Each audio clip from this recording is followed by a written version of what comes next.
നമസ്കാരം, മാസ്റ്ററിംഗ് ഡ്യൂട്ടിക്കിലേക്ക് എല്ലാവർക്കും സ്വാഗതം. അപ്പോൾ ഇന്നത്തെ ക്ലാസ്സിൽ നമ്മൾ ടൈപ്പ് റൈറ്ററുമായിട്ട് റിലേറ്റ് ചെയ്തിട്ടുള്ള കുറച്ച് ടോപ്പിക്കിലാണ് ഡിസ്കസ് ചെയ്യാൻ പോകുന്നത്. അപ്പോൾ ക്ലാസ്സിലേക്ക് കടക്കാം. അപ്പോൾ ഫസ്റ്റിൽ നമ്മൾ പോകുന്നത് ക്ലീനിങ് എ ടൈപ്പ് റൈറ്റർ, എങ്ങനെയാണ് ഒരു ടൈപ്പ് റൈറ്റർ ക്ലീൻ ചെയ്യേണ്ടത്, എന്തൊക്കെയാണ് നമ്മൾ നോക്കേണ്ടുന്നത്, അതുപോലെ തന്നെ എന്തൊക്കെ ടൂൾസാണ് നമ്മൾ ടൈപ്പ് റൈറ്റർ ക്ലീൻ ചെയ്യാൻ വേണ്ടിയിട്ട് യൂസ് ചെയ്യുന്നതെന്നൊക്കെയാണ് പറയാൻ പോകുന്നത്.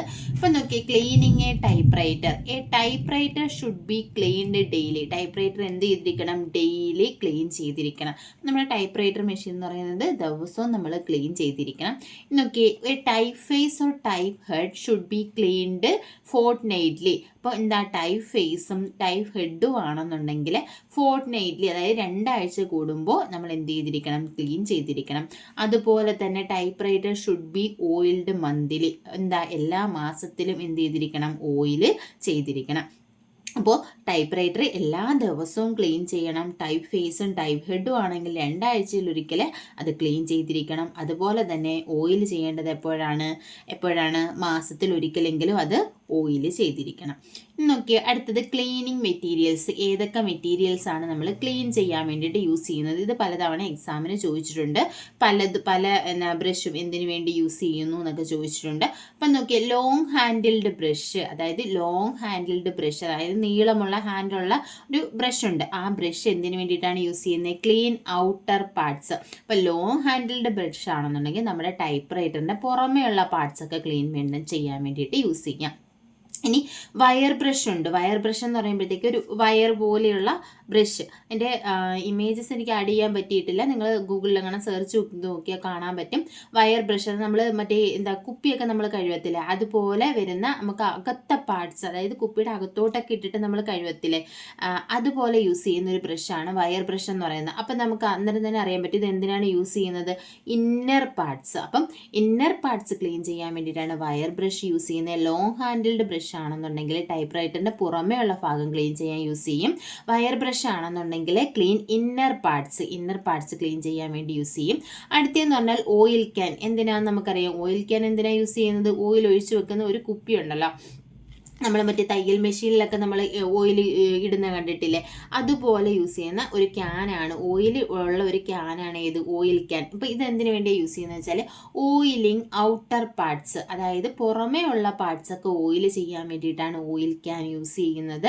അടുത്തത് ടച്ച് ഓയിലർ എന്ന് പറഞ്ഞാൽ ഓയിലിംഗ് ഇന്നർ പാർട്സ്. അപ്പം എന്താ, ഈ ഓയിൽ ക്യാനിൽ നമുക്ക് കുറച്ചും കൂടെ അകത്തോട്ട് പോകത്തക്ക രീതിയിലുള്ള ഇത് ഫിറ്റ് ചെയ്ത് വെക്കാൻ പറ്റും. അപ്പോൾ ഓയിൽ ക്യാനിൻ്റെ അതുകൊണ്ട് നമുക്ക് പുറത്തുള്ള പാർട്സിൽ നമുക്ക് പറ്റത്തുള്ളൂ. ഇനി ഇന്നർ പാർട്സ്, അതായത് നമ്മുടെ dog block, rocker mechanism, pinion wheel, escapement വീലൊക്കെ ഇല്ലേ, ഇവിടെയൊക്കെ നമുക്ക് എന്ത് ചെയ്യുക? ഓയിൽ ചെയ്യണമെങ്കിൽ കുറച്ചും കൂടി നീളമുള്ള ഒരു ഓയിൽ ചെയ്യാൻ പറ്റുന്ന ഒരു പോർഷൻ ഉള്ളത് വേണം. അപ്പോൾ അതാണ് ടച്ച് ഓയിലർ എന്ന് പറയുന്നത്.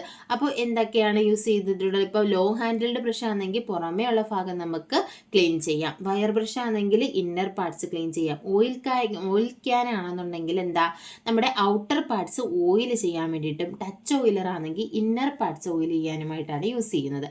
അടുത്തത് പെട്രോൾ ഓർ സ്പിരിറ്റ്. നമ്മൾ പഠിച്ചിട്ടുണ്ട് എന്താണ്, നമ്മുടെ റബ്ബർ പാർട്സ് ഒക്കെ ക്ലീൻ ചെയ്യുന്നത് ഏത് വെച്ചിട്ടാണ്? പെട്രോൾ അല്ലെങ്കിൽ സ്പിരിറ്റ് വെച്ചിട്ടാണ് റബ്ബർ പാർട്സ് ക്ലീൻ ചെയ്യുന്നത്. അതുപോലെ തന്നെ നമ്മുടെ ടൈപ്പ് ബാസ്ക്കറ്റിലെ സെഗ്മെൻറ്റ് പേപ്പറുമായിട്ട് നമുക്ക് കോണ്ടാക്റ്റ് വരുന്ന ഭാഗങ്ങളൊക്കെ നമുക്ക് ഏത് യൂസ് ചെയ്ത് ക്ലീൻ ചെയ്യാം? പെട്രോൾ ഓർ സ്പിരിറ്റ് യൂസ് ചെയ്ത് ക്ലീൻ ചെയ്യാം. ഇനി അടുത്ത് വരുന്ന hard brush or type cleaning brush ആണ്. അപ്പോൾ ഈ ഹാർഡ് ബ്രഷ് അല്ലെങ്കിൽ ടൈപ്പ് ക്ലീനിങ് ബ്രഷ് എന്തിനു വേണ്ടിയാണ് യൂസ് ചെയ്യുന്നത് വെച്ചാൽ നമ്മുടെ ടൈപ്പ് ഫേസ് ക്ലീൻ ചെയ്യാൻ വേണ്ടിയിട്ടാണ് ഹാർഡ് ബ്രഷ് അല്ലെങ്കിൽ ടൈപ്പ് ക്ലീനിങ് ബ്രഷ് യൂസ് ചെയ്യുന്നത്. ഇത് എന്ത് ചെയ്യുന്നത്? നമ്മൾ പറഞ്ഞിട്ടുണ്ട് ടൈപ്പ് ഫേസ് അല്ലെങ്കിൽ നമ്മുടെ ടൈപ്പ് ബാസ്ക്കറ്റിലുള്ള പോർഷനൊക്കെ നമ്മൾ എന്ത് വെച്ചിട്ടാണ് ക്ലീൻ ചെയ്യുന്നത്? പെട്രോൾ വെച്ചിട്ടാണ് ക്ലീൻ ചെയ്യുന്നതെന്ന് പറഞ്ഞു. അപ്പം നമ്മുടെ ടൈപ്പ് ഫേസിലാണ് എന്ത് വരുന്നത്? ലെറ്റേഴ്സ് വരുന്നത് അല്ലേ. അപ്പോൾ ആ ഒരു പോർഷനിൽ പൊടിയൊക്കെ കയറിയിരുന്ന അത് ക്ലീൻ ചെയ്യാൻ വേണ്ടിയിട്ട് നമുക്ക് എന്ത് ചെയ്യാം? ഈ ഹാർഡ് ബ്രഷ് അല്ലെങ്കിൽ ടൈപ്പ് ക്ലീനിങ് ബ്രഷ് ഈ പെട്രോളിലോ സ്പിരിറ്റിലോ മുക്കിയതിന് ശേഷം നമുക്ക് അവിടെ ക്ലീൻ ചെയ്തെടുക്കാം. ആ ടൈപ്പ് ഫേസ് ക്ലീൻ ചെയ്യുക, അങ്ങനെയാണ് ചെയ്യുന്നത്. അപ്പോൾ ഹാർഡ് ബ്രഷ് എന്താ ചെയ്യുന്നത്? പെട്രോളിലോ സ്പിരിറ്റിലോ ഡിപ്പ് ചെയ്തിട്ടാണ് എന്ത് ചെയ്യുന്നത്? ടൈപ്പ് ഫേസ് ക്ലീൻ ചെയ്യുന്നതെന്ന് ഓർത്താൽ മതി. അപ്പോൾ പെട്രോൾ ഓർ സ്പിരിറ്റ് എന്തിനു വേണ്ടിയിട്ടാണ്? റബ്ബർ പാർട്സ് ക്ലീൻ ചെയ്യാൻ വേണ്ടിയിട്ട് യൂസ് ചെയ്യാം. അതുപോലെ തന്നെ നമ്മുടെ ടൈപ്പ് ബാസ്ക്കറ്റുമായിട്ട് വരുന്ന ആ ടൈപ്പ് ബാസ്ക്കറ്റിൽ വരുന്ന segment, type head, type face ഒക്കെ ക്ലീൻ ചെയ്യാൻ പെട്രോൾ സ്പിരിറ്റ് യൂസ് ചെയ്യാം. ഹാർഡ് ബ്രഷ് അല്ലെങ്കിൽ ടൈപ്പ് ക്ലീനിങ് ബ്രഷ് എന്തിനു വേണ്ടിയിട്ടാണ് യൂസ് ചെയ്യുന്നതെന്ന് വെച്ചാൽ ടൈപ്പ് ഫേസ് ക്ലീൻ ചെയ്യാനാണ് യൂസ് ചെയ്യുന്നത്. പിന്നുള്ളത് ഷാർപ്പ് പിന്നാണ്. ഷാർപ്പ് പിൻ എന്ന് പറഞ്ഞാൽ നമ്മുടെ മുട്ടുസൂചി പോലെ വരുന്ന ഒരു പിന്നാണ് ഷാർപ്പ് പിൻ എന്ന് പറയുന്നത്. ഇതെന്തിനാണ്? Clean dust in slots. നമ്മുടെ സ്ലോട്ട്സിൻ്റെ ഇടയിലൊക്കെ ഡസ്റ്റ് പൊടികളൊക്കെ കയറി നിറഞ്ഞിരിക്കത്തില്ല, അതൊക്കെ ക്ലീൻ ചെയ്യാൻ വേണ്ടിയിട്ടാണ് ഏത് യൂസ് ചെയ്യുന്നത്? ഷാർപ്പ് പിൻ യൂസ് ചെയ്യുന്നത്. പിന്നുള്ളത് ചാമോയിസ് ലെതർ ആണ്. എന്താ? നമ്മുടെ ടൈപ്പ് റൈറ്ററിലുള്ള നിക്കൽ പാർട്സ് ഒക്കെ ക്ലീൻ ചെയ്യാൻ വേണ്ടിയിട്ടാണ് ഏത് യൂസ് ചെയ്യുന്നത്? ചാമോയിസ് ലെതർ യൂസ് ചെയ്യുന്നത്. അപ്പം ക്ലീനിങ് മെറ്റീരിയൽസ് ഏതൊക്കെയാണെന്ന് ചോദിച്ചാൽ ലോങ് ഹാൻഡിൽഡ് ബ്രഷ് ഉണ്ട്. എന്തിനു വേണ്ടിയിട്ടാണ്? ഔട്ടർ പാർട്സ് ക്ലീൻ ചെയ്യാൻ വേണ്ടിയിട്ട്. വയർ ബ്രഷ് ഉണ്ട്, ഇന്നർ പാർട്സ് ക്ലീൻ ചെയ്യാൻ വേണ്ടിയിട്ട്. ഓയിൽ ക്യാൻ ഉണ്ട്, ഔട്ടർ പാർട്സ് ഒക്കെ എന്തിനു ചെയ്യാൻ വേണ്ടി? ഓയിൽ ചെയ്യാൻ വേണ്ടിയിട്ട്. അതുപോലെ തന്നെ ടച്ച് ഓയിലർ ഉണ്ട്, ഇന്നർ പാർട്സ് ഓയിൽ ചെയ്യാൻ വേണ്ടിയിട്ട്. പെട്രോളോ സ്പിരിറ്റോ യൂസ് ചെയ്യുന്ന എന്തിനു വേണ്ടിയിട്ടാണ്? നമ്മുടെ റബ്ബർ പാർട്സ് ഒക്കെ ക്ലീൻ ചെയ്യാൻ വേണ്ടിയിട്ടാണ്. അതുപോലെ തന്നെ നമ്മുടെ ഹാർഡ് ബ്രഷ് അല്ലെങ്കിൽ ടൈപ്പ് ക്ലീനിങ് ബ്രഷ് ഈ പെട്രോളിലോ സ്പിരിറ്റിലോ ഡിപ്പ് ചെയ്തിട്ടാണ് നമ്മുടെ ടൈപ്പ് ഫേസ് ഒക്കെ ക്ലീൻ ചെയ്യുന്നത്. പിന്നെ ഷാർപ്പ് പിന്നെന്ന് പറഞ്ഞാൽ നമ്മുടെ സ്ലോട്ട്സിൻ്റെ ഒക്കെ ഇടയിലുള്ള ഡസ്റ്റ് ഒക്കെ ക്ലീൻ ചെയ്യാൻ വേണ്ടിയിട്ടാണ് യൂസ് ചെയ്യുന്നത്. ചാമോയിസ് ലെതർ ആണെങ്കിൽ നിക്കൽ പാർട്സ് ക്ലീൻ ചെയ്യാൻ വേണ്ടിയിട്ടായിരിക്കും യൂസ് ചെയ്യുന്നത്. പിന്നെ നമ്മൾ പറഞ്ഞു ടൈപ്പ് റൈറ്റർ എന്ത് ചെയ്യണമെന്നാണ് പറഞ്ഞത്? ഡെയിലി അത് ടൈപ്പ് റൈറ്റർ ക്ലീൻ ചെയ്യണം. അതുപോലെ തന്നെ ടൈപ്പ് ഫേസും ടൈപ്പ് ഹെഡും ആണെങ്കിൽ ഫോർട്ട്നൈറ്റ്ലി ക്ലീൻ ചെയ്യണം. അതുപോലെ തന്നെ മന്ത്ലി ഓയിൽ ചെയ്യണം. ഇനി നമ്മൾ ഒരു ടൈപ്പ് റൈറ്റർ പാക്ക് ചെയ്യുമ്പോൾ ശ്രദ്ധിക്കേണ്ട കാര്യങ്ങളാണ് നോക്കാൻ പോകുന്നത്. പാക്ക് ചെയ്യുമ്പോൾ എന്ന് പറഞ്ഞാൽ നമ്മൾ ഒരിടത്ത് നിന്ന് മറ്റൊരു സ്ഥലത്തേക്ക് നമുക്ക് കൊണ്ടുപോകണം. ഇപ്പം നമ്മൾ ടൈപ്പ് റൈറ്റിംഗ് ഇൻസ്റ്റിറ്റ്യൂട്ടിൽ എക്സാം ഒക്കെ നടക്കുന്ന സെൻറ്ററിലേക്ക് നമ്മുടെ ഇൻസ്റ്റിറ്റ്യൂട്ടിൽ നിന്ന് നമ്മൾ എന്ത് ചെയ്യുന്നുണ്ട്? ടൈപ്പ് റൈറ്റർ കൊണ്ടുപോകില്ലേ? അപ്പം അങ്ങനെ നമ്മൾ കൊണ്ടുപോകാൻ പാക്ക് ചെയ്യുമ്പോൾ ശ്രദ്ധിക്കേണ്ട കാര്യങ്ങൾ എന്തൊക്കെയാണെന്ന്. Carriage should be brought into centre. നമ്മുടെ ക്യാരേജ് എവിടെയായിരിക്കണം? സെൻറ്ററിലായിരിക്കണം. അതുപോലെ തന്നെ നമ്മുടെ ക്യാരേജിലെ മാർജിനൽ റാക്കിൽ എന്തുണ്ട്? 2 മാർജിനൽ സ്റ്റോപ്സ് ഉണ്ട് അല്ലേ? അപ്പോൾ ഈ മാർജിനൽ സ്റ്റോപ്സ് രണ്ടും എവിടെ വന്നിരിക്കണം? സെൻറ്റർ പൊസിഷനിലായിരിക്കണം. നമ്മൾ മാർജിൻ അഡ്ജസ്റ്റ് ചെയ്തൊക്കെ ആയിരിക്കും, ലെഫ്റ്റ് മാർജിനും റൈറ്റ് മാർജിനും ഒക്കെ അഡ്ജസ്റ്റ് ചെയ്തായിരിക്കുമല്ലോ വെച്ചിരിക്കുന്നത്. അപ്പോൾ നമ്മൾ ഇതിന് നമ്മൾ പാക്ക് ചെയ്ത് എങ്ങോട്ടെങ്കിലും കൊണ്ടുപോകുമ്പോൾ ക്യാരേജ് സെൻറ്റർ പോർഷനിൽ കൊണ്ടുവരണം. ഈ മാർജിനൽ സ്റ്റോപ്സ് രണ്ടും സെൻറ്റർ പോർഷനിൽ അടുത്തായിട്ട് കൊണ്ടുവരണം. അതുപോലെ തന്നെ നമ്മുടെ ഷിഫ്റ്റ് ലോക്ക് കീ പ്രസ് ചെയ്ത് വെച്ചേക്കണം. അതുപോലെ തന്നെ നമ്മുടെ സ്പേസ് ബാർ സ്പേസ് ബാർ ആ ഫ്രെയിമുമായിട്ട് കൂട്ടിക്കെട്ടണം. അപ്പം നമ്മളെ വലിയ കീ ആണ് സ്പേസ് ബാർ, അറിയാലോ, നമ്മൾ കാണിച്ചു. ആ സ്പേസ് ബാറും ഫ്രെയിമും തമ്മിൽ എന്ത് ചെയ്യണം? കൂട്ടി കെട്ടണം. അതുപോലെ തന്നെ നമ്മുടെ മെഷീൻ ഒരു ക്ലോത്ത് വെച്ചിട്ടോ അല്ലെങ്കിൽ ഏതെങ്കിലും ഒരു മെറ്റൽ വെച്ചിട്ടോ എന്ത് ചെയ്തിരിക്കണം? കവർ ചെയ്തിരിക്കണം. അപ്പോൾ ഇത്രയുമാണ് നമ്മൾ പാക്ക് ചെയ്യുമ്പോൾ ശ്രദ്ധിക്കേണ്ട കാര്യം. ഇപ്പോൾ എന്തൊക്കെയാണ്? ക്യാരേജ് സെൻറ്ററിലായിരിക്കണം. മാർജിനൽ സ്റ്റോപ്സ് രണ്ടും എവിടെയായിരിക്കണം? സെൻറ്ററിൽ അടുത്തടുത്ത പൊസിഷനിലായിരിക്കണം. ഷിഫ്റ്റ് ലോക്ക് കീ പ്രസ് ചെയ്ത് വെച്ചിരിക്കണം. അതുപോലെ തന്നെ സ്പേസ് ബാറും ഇതും കൂടി എന്താണ്? നമ്മുടെ ഫ്രെയിമും കൂടി ടൈ ചെയ്തിരിക്കണം. അതുപോലെ തന്നെ മെഷീൻ ക്ലോത്തോ അല്ലെങ്കിൽ ഒരു മെറ്റലോ വെച്ചിട്ട് എന്ത് ചെയ്തിരിക്കണം? കവർ ചെയ്തിരിക്കണം. അപ്പോൾ ഇത്രയുമാണ് നമ്മൾ പാക്ക് ചെയ്യുമ്പോൾ ശ്രദ്ധിക്കേണ്ട കാര്യം. ഇനി നമ്മൾ പറയാൻ പോകുന്നത് ഒഫീഷ്യൽ കമ്മ്യൂണിക്കേഷൻ ആണ്. ഇമ്പോർട്ടൻ്റ് ആണ്. ഒഫീഷ്യൽ കമ്മ്യൂണിക്കേഷനും അതുപോലെ തന്നെ അതിൽ യൂസ് ചെയ്യുന്ന കോംപ്ലിമെൻ്ററി ക്ലോസസ്, അങ്ങനെ ഒരുപാട് ക്വസ്റ്റ്യൻസ് ഈ ഒഫീഷ്യൽ കമ്മ്യൂണിക്കേഷനിൽ ചോദിച്ചിട്ടുണ്ട്. ഒഫീഷ്യൽ കമ്മ്യൂണിക്കേഷൻ എന്തിനു വേണ്ടിയിട്ടാണ് യൂസ് ചെയ്യുന്നത്? ഒഫീഷ്യലി നമുക്ക് കമ്മ്യൂണിക്കേറ്റ് ചെയ്യാൻ വേണ്ടിയിട്ട് യൂസ് ചെയ്യുന്ന പല മാർഗ്ഗങ്ങളുണ്ട്.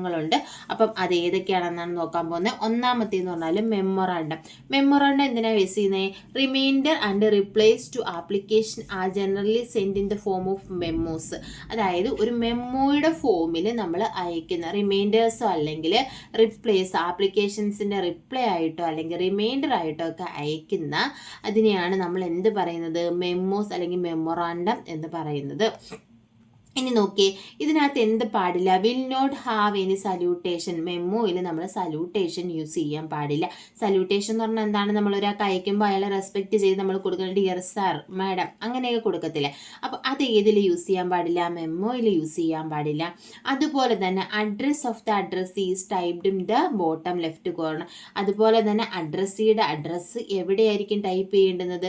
ബോട്ടം ലെഫ്റ്റ് കോർണറിൽ, ലെഫ്റ്റ് സൈഡിൽ താഴെയായിട്ടായിരിക്കണം അഡ്രസ്സിയുടെ അഡ്രസ്സ് ടൈപ്പ് ചെയ്യേണ്ടത്. അപ്പോൾ ഒഫീഷ്യൽ കമ്മ്യൂണിക്കേഷനിൽ ഒന്നാമത് നമ്മൾ പറഞ്ഞത് മെമ്മോറാണ്ടമാണ്. മെമ്മോറാണ്ടം എന്ന് പറഞ്ഞാൽ എന്താണ്? ഏതെങ്കിലും ആപ്ലിക്കേഷൻസിൻ്റെ റിപ്ലൈസോ റിമൈൻഡേഴ്സോ ഒക്കെ ആയിരിക്കും മെമ്മോ ആയിട്ട് സെൻഡ് ചെയ്യുന്നത്. ഇതിൽ എന്ത് പാടില്ല? സല്യൂട്ടേഷൻ യൂസ് ചെയ്യാൻ പാടില്ല. അതുപോലെ തന്നെ ഇത് ചോദിച്ചിട്ടുള്ള ക്വസ്റ്റ്യൻ ആണ്. Address of an address is typed in the bottom left corner. ഏത് സൈഡിലായിരിക്കും? താഴെ ലെഫ്റ്റ് സൈഡിലായിരിക്കും അഡ്രസ് ഓഫ് അഡ്രസ്സിൽ കാണുന്നത്. അടുത്തത് ഡെമി ഒഫീഷ്യൽ ലെറ്റർ ആണ്. ഇത് ചോദിച്ചിട്ടുണ്ട് confidential or urgent matters are forwarded as dash എന്ന് പറഞ്ഞ് PSC ചോദിച്ചിട്ടുണ്ട്. അപ്പം നമ്മൾ കോൺഫിഡൻഷ്യലോ അർജന്റോ ആയിട്ടുള്ള മാറ്റേഴ്സ് ആണ് എന്തായിട്ട് സെൻഡ് ചെയ്യുന്നത്? ഡെമി ഒഫീഷ്യൽ ലെറ്റേഴ്സ് ആയിട്ട് സെൻഡ് ചെയ്യുന്നത്. Written by one official to another official on a matter of public interest. ഇപ്പം ഒരു പബ്ലിക്കിൻ്റെ ഇൻട്രസ്റ്റുമായിട്ട് ബന്ധപ്പെട്ട് അല്ലെങ്കിൽ പബ്ലിക്കുമായിട്ട് റിലേറ്റ് ചെയ്തിട്ടുള്ള ഏതെങ്കിലും മാറ്റേഴ്സിനെ പറ്റിയിട്ട് ഒരു ഒഫീഷ്യൽ മറ്റൊരു ഒഫീഷ്യൽ, അതായത് ഒരു ഓഫീസിൽ നിന്ന് മറ്റൊരു ഓഫീസിലേക്ക് പബ്ലിക്കുമായിട്ട് റിലേറ്റ് ചെയ്തിട്ടുള്ള ഏതെങ്കിലും കോൺഫിഡൻഷ്യലോ അർജൻറ്റോ ആയിട്ടുള്ള മാറ്റേഴ്സ് സെൻഡ് ചെയ്യാൻ വേണ്ടിയിട്ടാണ് ഏത് യൂസ് ചെയ്യുന്നത്? ഡെമി ഒഫീഷ്യൽ ലെറ്റർ യൂസ് ചെയ്യുന്നത്. ഈ ഡെമി ഒഫീഷ്യൽ ലെറ്ററിൻ്റെ കോംപ്ലിമെൻ്ററി ക്ലോസ് എന്ന് പറയുന്നത് യുവേഴ്സ് സിൻസിയർലി ആണ്. ഇപ്പം എന്താ ഡെമി എന്ന് പറയുന്ന ഒരാളുണ്ട്, അത് ഓർത്താൽ മതി. ഡെമി എന്ന് പറയുന്നത് എന്താ? വളരെ സിൻസിയർ ആയിട്ടുള്ള ഒരു പേഴ്സൺ ആണ്. അപ്പോൾ എന്താണ് ഇതിൻ്റെ കോംപ്ലിമെൻ്ററി ക്ലോസ് എന്താണ്? യുവേഴ്സ് സിൻസിയർലി ആണ്. അപ്പോൾ ഡെമി ഒഫീഷ്യൽ ലെറ്റർ എന്ന് പറയുന്നത് ഒരു ഓഫീസിൽ നിന്ന് മറ്റൊരു ഓഫീസിലേക്ക് പബ്ലിക് ഇൻട്രസ്റ്റുമായിട്ട് റിലേറ്റ് ചെയ്തിട്ടുള്ള എന്തെങ്കിലും കോൺഫിഡൻഷ്യൽ മാറ്റേഴ്സ് ഒക്കെ സെൻഡ് ചെയ്യാൻ യൂസ് ചെയ്യുന്നു. ഇതിൻ്റെ കോംപ്ലിമെൻ്ററി ക്ലോസ് എന്ന് പറയുന്നത് യുവേഴ്സ് സിൻസിയർലി ആണ്. അടുത്തെന്ന് പറഞ്ഞാൽ ഒഫീഷ്യൽ ലെറ്റർ ആണ്. Office communicate with citizens. ഏതെങ്കിലും ഒരു ഓഫീസ് സിറ്റിസൺസിനുമായിട്ട് കമ്മ്യൂണിക്കേറ്റ് ചെയ്യാൻ വേണ്ടിയിട്ടാണ് ഏത് യൂസ് ചെയ്യുന്നത്?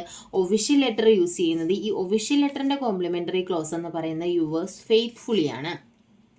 അപ്പോൾ ഒഫീഷ്യൽ ലെറ്ററിൻ്റെ കോംപ്ലിമെൻ്ററി ക്ലോസ് എന്ന് പറയുന്നത് യുവേഴ്സ് ഫെയ്ത്ത്ഫുള്ളിയും, ബിസിനസ് ലെറ്ററിൻ്റെ ഡെമി ഒഫീഷ്യൽ ലെറ്ററിൻ്റെ കോംപ്ലിമെൻ്ററി ക്ലോസ് എന്ന് പറയുന്നത് യുവേഴ്സ് സിൻസിയർലിയും ആയിരിക്കും. ഇനി അടുത്ത ബിസിനസ് ലെറ്റർ ആണ് പറയാൻ പോകുന്നത്. Order, enquiry, request, complaint. ഇതൊക്കെ ആയിരിക്കും ഏതിൽ വരുന്നത്? ഒരു ബിസിനസ് ലെറ്ററിൽ വരുന്നത്. ഇപ്പോൾ എന്തിൻ്റെങ്കിലും ബിസിനസ്സുമായിട്ട് റിലേറ്റ് ചെയ്തിട്ടുള്ള ഓർഡേഴ്സോ എൻക്വയറിയോ അല്ലെങ്കിൽ റിക്വസ്റ്റോ കംപ്ലൈൻറ്റോ ഒക്കെ ആയിരിക്കും ഏതായിട്ട് വരുന്നത്? ബിസിനസ് ലെറ്റർ ആയിട്ട് വരുന്നത്. അപ്പോൾ ഈ ബിസിനസ് ലെറ്ററിൻ്റെ കോംപ്ലിമെൻ്ററി ക്ലോസ് എന്ന് പറയുന്നത് യുവേഴ്സ് ഫെയ്ത്ത്ഫുള്ളി അല്ലെങ്കിൽ യുവേഴ്സ് ട്രൂലി ആയിരിക്കും. അപ്പോൾ ഇത് രണ്ടും ബിസിനസ് ലെറ്ററിൽ എന്തായിട്ട് യൂസ് ചെയ്യാം? കോംപ്ലിമെൻ്ററി ക്ലോസ് ആയിട്ട് യൂസ് ചെയ്യാം. ഏതൊക്കെയാണ്? യുവേഴ്സ് ഫെയ്ത്ത്ഫുള്ളിയും യുവേഴ്സ് ട്രൂലിയും ബിസിനസ് ലെറ്ററിൽ കോംപ്ലിമെൻ്ററി ക്ലോസ് ആയിട്ട് യൂസ് ചെയ്യാം. അടുത്ത് നോക്കിയേ, ഗവൺമെൻറ് ഓർഡർ. ഗവൺമെൻറ് ഓർഡർ എന്ന് പറഞ്ഞാൽ ഇഷ്യൂഡ് ബൈ ഗവർണർ. ഇത് ആരായിരിക്കും ഇഷ്യൂ ചെയ്യുന്ന ഗവൺമെൻറ് ഓർഡർ? ഗവർണർ ആയിരിക്കും ഇഷ്യൂ ചെയ്യുന്നത്. എന്താണ്? By the order of governor എന്ന് അതിനകത്ത് കാണും. ഗവൺമെൻറ് ഓർഡർ നമുക്ക് എങ്ങനെ മനസ്സിലാക്കാം? അതിനകത്ത് by the order of governor എന്ന് കാണും.